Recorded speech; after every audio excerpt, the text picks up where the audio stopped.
At Plentiful Hair Studio, we have an excellent hair restoration program.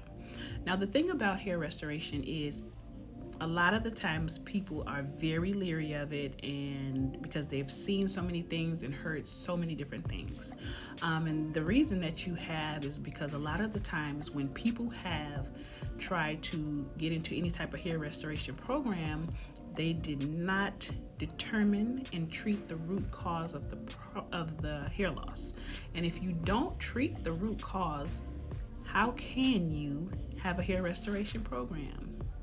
If your hair loss is being caused by a particular issue and you don't treat that issue, how can you treat your hair loss? Exactly.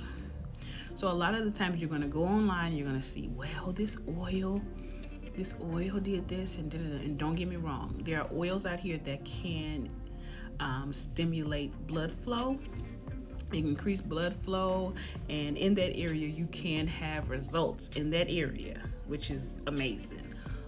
But your body tells you when something is going on internally.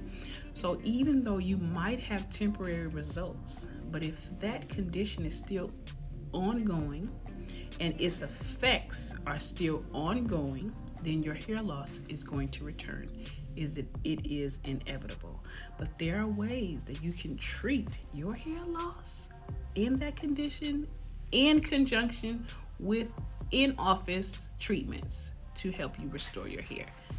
I know when I first learned about it, I was very leery myself, but I have had guests and clients have wonderful results. But you have to have a consultation. When you come in for your consultation, we do a hair and scalp analysis and we go over a health report. And when we do so, we can tell if it's possible for you to restore your hair. Sometimes on the microscope, you can see if it's possible for you to restore your hair. So when you come in for a consultation, we get into all of that. So if you're interested in trying to restore your hair, please visit www.plentifulhairstudio.com.